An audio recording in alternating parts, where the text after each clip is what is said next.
Yun na, musta? Kita niyo, may sidekick tayo ngayon. Ayaw niya umalis sa upuan ko, so ginagamit ko lang yung upuan nating isa. Anyway, so ano tayo? Open boxing. Bakit open boxing? Diretso ba yun na? Yes, Bona. Nabuksan na natin to. Regalo sa atin to ni Beck ng birthday. Which is, nabuksan ko na kasi, kaya hindi na natin ma-unboxing. Pero kukwentuhan ko na lang kayo kung ano nangyari. So, nakadagdag na sa akin to. Dahil namumblema daw siya kung anong bibigay niya sa akin. Magkano ba to? Mahal daw eh. Hindi ko matandaan. Matagal na to, kaya hindi ko siya chine-check out. Isa sa mga rason is, etong camera na to, para sa ano to? Para sa A6700. Nasaan na to? Wait. Hindi ko makita. Yung A6700 natin, ang laki kasi bitbitin, men. Yan, ang ganda. Well, kita naman, maganda kung sa maganda. Pero kung like kung kami lang naman lalabas, wala nang cameraman, mas maganda or mas portable at ang daling bitbitin ng DJI. Pero syempre, if quality ang usapan ng video, solid talaga to. Kaya medyo nagmura-mura na nga siya. 25,000. Ewan ko kung ito yung bili niya. Syempre, dapat may discount. Kasi hindi tayo mabalik, hindi. Pero ito kuha niya, 25. Parang nasa 34 something din to or nasa 28, mga ganun. Ito, papakita ko na sa inyo specs kasi unang-una, again, hindi ko masyado na check kung ano. Yan. Ito. Maganda kasi may autofocus tsaka manual. Okay.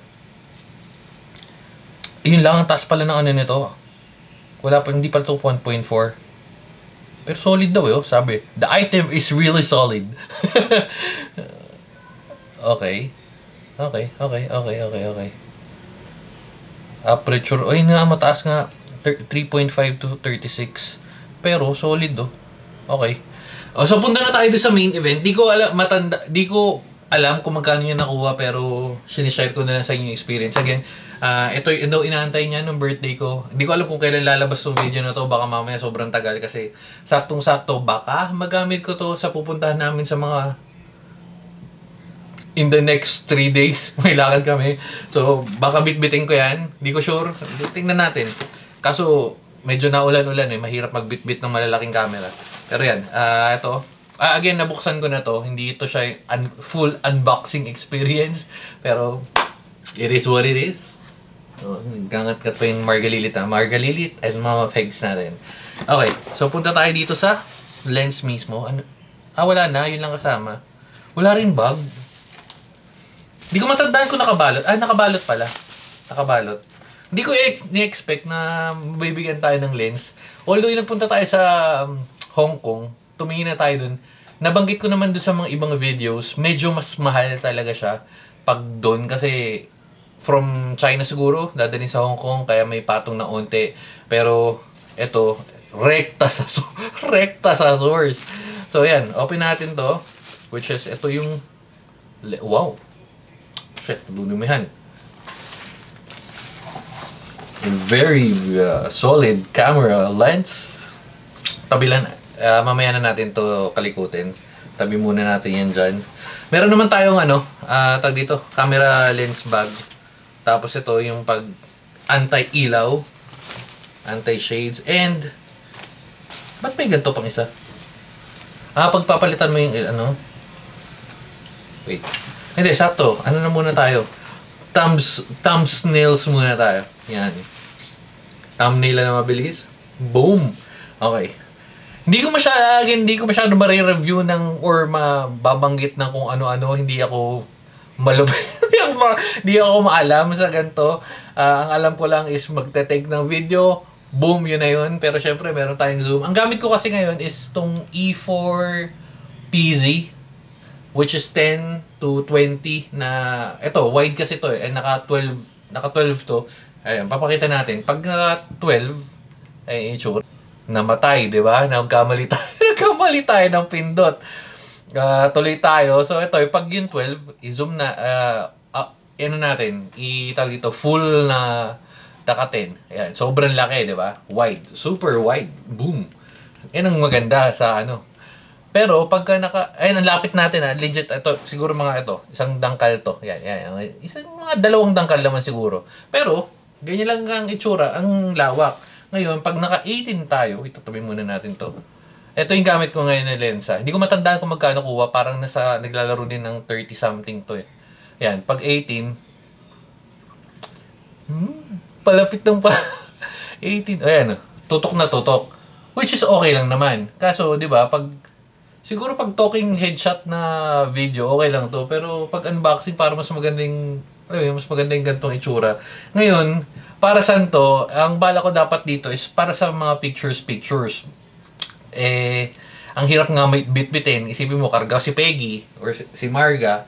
Tapos, may bit-bit kang mga bag. May bit-bit ka ng mga kung ano-ano. Mahirap mag-bit-bit. Kaya, tinanggal ko sa listahan. Bumalik sa default natin. Kaya tinanggal ko sa listahan tong lens. Hindi naman tinanggal. Kumbaga naka-park lang siya. Baka in the future. Pero ito na nga, dumating na siya sa atin. Kaya pupunta na tayo dito. Kasi ito naman nare-review natin. Yan. Paano ba ikabit? Try natin. Karga natin.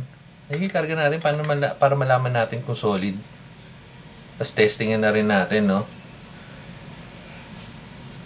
Okay. So, ito yung filter nyan. Boom! Yan, oh. Solid, diba? Ganito ang itsura niyan.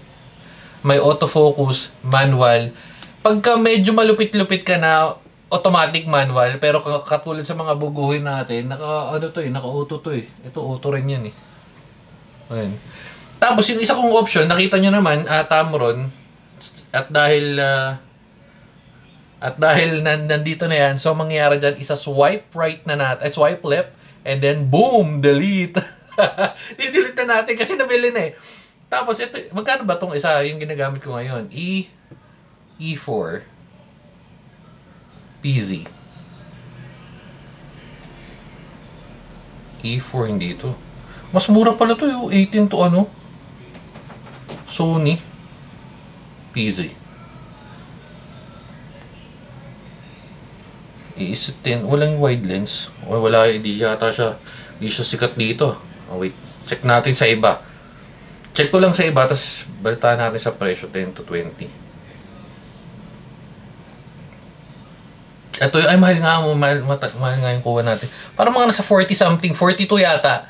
Kasi, ang nangyari, itong lens na mismo, binili ko na mismo sa store, dun sa Henry ko yata nabilin. Parang mga a year or 2 years ago. A year lang kasi 1 year. Hindi, tama 2 years. Medyo matagal-tagal na rin pala tong camera na to. Tapos ito, tong ZV-E10. Solid oh. Kita mo, di ba? Solid yung quality. Nakakarga lang yung Rode na mic na wireless. Quality ba yung tunog? Quality yung tunog niyan, man. Ayun, nakuha pala natin to ng medyo mas mahal-mahal. Pero kasi, ang maganda nga yan, ayun, wide lens. Kahit na malapit, kitang-kita naman. Meron naman. Pala naman. Yung natin, unboxeries. Anong problema mo? Gusto ng taho. Okay, tatapusin na natin to in a bit para makapagtaho na tayo. Pero, separate video na lang kasi feeling ko mahirap tong baklasin. Medyo naka-set up na kasi. Pag tinanggal ko, nakatatanggalin ko yung power, tatanggalin yung Rode. Medyo matagal. So, in short, ito na lang ipapakita natin sa inyo. So, anong meron? Again, yun may zoom na from 18 to 135. Hindi ko sure kung gaano kalinaw, kung gaano kalupit pag naka 135. Pero, hindi ko sasama sa video. Pero after nito, lalagay ko na sa dulo or sisingit ko yan. Lagay ko na lang dyan. Pero, isisingit natin yan definitely. Pero yung 80, nakita nyo naman dito sa pinaglagyan natin sa current lens natin. Pero ito mukhang malupit talaga to kasi isipin mo, 18 from 135. Baka mamaya kahit kayong kapitbahay mo nagluluto, makita mo na. Yan, so may autofocus manual. To be honest, medyo mahirap siya gamitin yung mga ganito kasi binitbit ko to before. Yung Torres Farm yata. Tapos isipin mo, kasama mo yung mga butchokoy, sinaletlet. Ang hirap bitbitin, min. Ayan. Pero yan, okay, so yan. Ang maganda dito pala, pwede siya sa ZV-E10, pwede sa A6700, saka sa dun sa mas malaking brother niya, which is A7C. Originally, yung talagang dapat naman bala ko tingnan, kaso medyo mas malaki pang professional and all. Kaso dapat yung dumiretso na lang tayo dun eh. Hindi, pero okay naman to. Wala naman tayong problema dito. Ay, hindi, meron pala tayong problema sa A6700, which is yung overheating. Pagka medyo tumatagal, nag-overheat. Pero other than that, very goods na rin. So, magtataho na kami. Pili ko dito natatapusin. Sisingit ko na lang yung mga pictures dyan. Tapos, yun na yun. And, dito na natin tapusin. Bye-bye na guys. Medyo hindi natin na-review na maayos, pero sasama yung picture. Ha? Unboxing na lang. Ano pala? Open boxing natin. O, dahil dyan, bye-bye na guys. So, ating sponsored by Bekbek. Bye-bye guys. Babu.